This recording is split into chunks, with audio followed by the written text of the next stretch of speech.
Mo tún kí yín káàbọ̀ sórí àkọ́tún ìròyìn àkíkà lórí ìkànnì ìròyìn Fẹ́lifẹ́li online TV níbi tá a ti máa ń mú àwọn ìròyìn tó ní ṣe pẹ̀lú ìwà ipá, ìwà ọ̀daràn àtonírúurú ìwà láabi míì tá a máa ń mú wá fún yín. Sodiq Olúwaṣèyí lèmi jẹ́ Bashir bàbá tó bí mi lọ́mọ ẹ jẹ́ n dódì kejì lọ́hùn náà.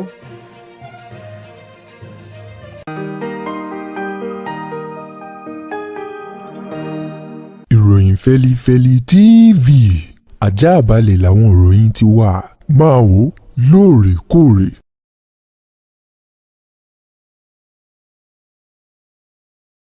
Mo kí yín ẹ káàbọ̀ padà láti òdì kejì lọ́hùn-ún ẹ jẹ́ mọ́ mú ìròyìn náà wá kà á fún yín lóní kùnkùndùn. Kí n bẹ̀rẹ̀ láti ìpínlẹ̀ Èkó ọwọ́ iléeṣẹ́ ọlọ́pàá nípínlẹ̀ Èkó ló mọ̀ tẹ arábìnrin kan eléyìí tí wọ́n forúkọ léde pé ń jẹ́ Fatima Àgbékẹ́ ọ̀nà ni látàrí wípé ó mú ìgò tó fi gún ìkànnù ọmọ alábàágbélépọ̀ wọ̀nyún neighbor wọn Farouk Azeez ní agbègbè Ìjẹ̀gùn nípínlẹ̀ Èkó.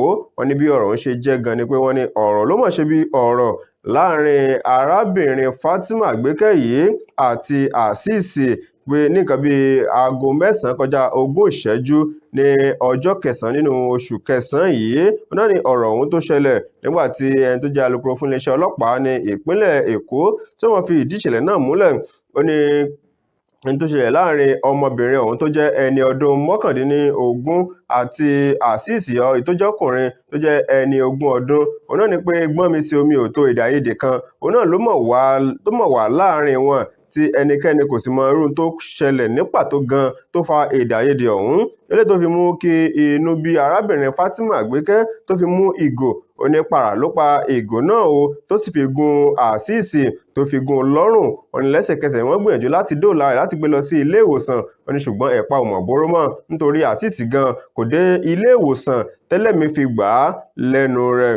Wọ́n ti wá gbé òkú rẹ̀ lọ sí ilé ìgbókùpamọ́ tó jẹ́ ti ìjọba báyìí lè ti ń bẹ ní Yaba láti ṣe àyẹ̀wò fún òkú rẹ̀ níbi wọ́n ti taari arábìnrin Fatima Àgbékẹ́ ń tiẹ̀ ló ti ń jẹ́jú pàkópàkó ní àkóló ọlọ́pàá báyìí.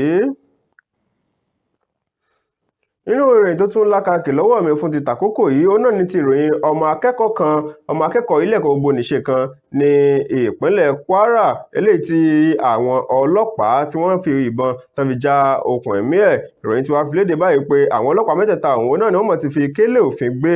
Wọ́n ní orúkọ ọmọ akẹ́kọ̀ọ́ ọ̀hún náà ni Abdulkawi Abdulyekin Ìṣọ̀lá. Wọ́n ní ọ̀rọ̀ náà ló ṣẹlẹ̀ ní ọjọ́rú ọ̀sẹ̀ tó kọjá níbi àwọn ọlọ́pàá ọ̀hún ní agbègbè GRA bí wọ́n ti dá dúró. Wọ́n ní ń ṣe ni àwọn ọlọ́pàá ọ̀hún ni wọ́n kúndùn láti máa gba owó lọ́wọ́ àwọn akẹ́kọ̀ọ́ lọ́nà àìtọ́. Wọ́n ní tó bá ṣáà ti wọṣọ tó dáa tó sì mú fóònù lọ́wọ́ òun náà wọ́n bẹ̀rẹ̀ sí ní mọ̀ wá kò tọ́ sí àwọn ọmọ akẹ́kọ̀ọ́. Wọ́n ní bí ọ̀rọ̀ náà ti ṣe ṣẹlẹ̀ ní ọjọ́ náà níbẹ̀ ni Abdulyekin Ìṣọ̀lá ni ó ti ń bá àwọn ọlọ́pàá náà fà á wípé kí ni tẹ́ ká mọ́ mi lọ́wọ́ tí ó sì ń gbìyànjú láti ṣàlàyé ara rẹ̀. Wọ́n ní ọgbà bẹ́ẹ̀ nìkan náà àwọn ọlọ́pàá ọ̀hún ó mọ̀ yín ìbọn tó sì fi já okùn ẹ̀mí Abdulyekin Ìṣọ̀lá. Wọ́n ní àwọn ọlọ́pàá àwọn aforúkọ léde báyìí. Wọ́n ní Abiodun Káyọ̀dé, Inspector James Emmanuel àti Sergeant Oni Philip. Wọ́n ní wọ́n ti fi àwọn ọlọ́pàá mẹ́ta wọ́n ti fi wọ́n sí gbàgà báyìí ní ìpínlẹ̀ Kwara. Ẹni tó sì jẹ́ ọ̀gá àgbà fún iléeṣẹ́ ọlọ́pàá ilẹ̀ yìí òun náà ni ó ti fi ọ̀rọ̀ ohun léde báyìí. Ó ní ó jẹ́ ẹni tó bani lọ́kàn jẹ́ láti pàdánù ọmọ akẹ́kọ̀ọ́ bẹ́ẹ̀ sọ́wọ́ àwọn ọlọ́pàá tó yẹ kí wọ́n máa ṣọ́ ẹ̀mí àti dúkìá àwọn ará ìlú. Kódà ẹni tó jẹ́ alukoro fún iléeṣẹ́ ọlọ́pàá nílẹ̀ yìí ACP Olúmúyìwá Adéjọbí òun náà fi ìdí ìṣẹ̀lẹ̀ náà múlẹ̀ wípé àwọn ọlọ́pàá ọ̀hún wọ́n ti ń bẹ ní gbàgà báyìí wọ́n sì ṣèwádìí tó tọ́ lórí wọn wọ́n fi mú wọn wọ́n fi dánrin òfin tán máa jẹ̀bi ẹ̀sùn náà.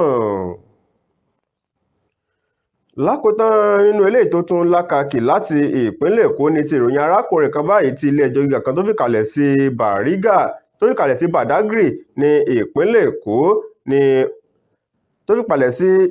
Èkó tó ní kí ọmọkùnrin bàbá ẹni ọdún 40 tó ń porúkọ ẹ̀ ní Sunday Lucas kó máa lọ sínú ọgbà ìtúnirọ́nà báyìí látàrí pé ó fi tìpátìkúùkù ó fi gba ìbálé lára ọmọdébìnrin léńjeléńje ọmọ ọdún 9.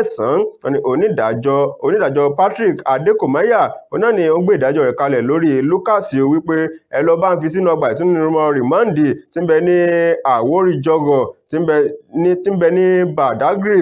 ní ìpínlẹ̀ Èkó. Wọ́n ní ẹ ti lọ fi síbẹ̀ báyìí náà tí ń fi mọ ohun tí a ṣe lórí ọ̀rọ̀ rẹ̀. Wọ́n ní ìṣẹ̀lẹ̀ náà ló ṣẹlẹ̀ ní ọjọ́ 5 nínú ọjọ́ kejìdínlọ́gbọ̀n nínú oṣù karùn-ún ọdún yìí ní nǹkan bíi aago 12 kọjá 20 ìṣẹ́jú ọ̀sán ní agbègbè nọ́mbà 4 Àríbẹ̀nà Street ní Ìjánìkìn nípínlẹ̀ Èkó. Wọ́n níbẹ̀ náà ni Lucas ló ti mú ọwọ́ rẹ̀ ló fi gba ìbálé lára ọmọ òun bí ti ń ki ìka tiẹ̀ bó ti ń kì í sí ojú ara ọmọdébìnrin ọmọ ọdún 9 yìí tí ó fi gba ìbálé lára ọmọ náà. Wọ́n ní wọ́n ti wá fi Lucas báyìí tí ń bẹ nínú ọgbà ẹ̀wọ̀n rìmọ́ǹdì báyìí. Ilé-ẹjọ́ sì sún ìdájọ́ rẹ̀ ó sún sí ọjọ́ kejìdínlọ́gbọ̀n nínú oṣù kẹwàá ọdún yìí. Àwọn ìròyìn àkíkà wọn kò ní jù báyìí lọ fún ti tàkókò yìí. Ẹ tún máa darapọ̀ mọ́ àwọn onígbà míì tá a bá tún mú ìròyìn náà wá fún yín. Ẹ ṣeun. Sodiq Olúwaṣeyì lèmi jẹ́, Bashir bàbá tó bí mi lọ́mọ. Ẹ sì mú gbàgbé láti subscribe sórí ìkànnì ìròyìn Fẹ́lífẹ́lí online TV. Ó dàbọ̀.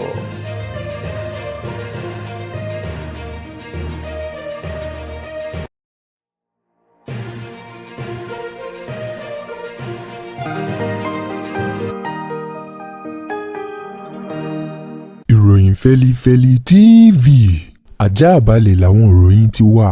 Máa wò lóòrèkóòrè.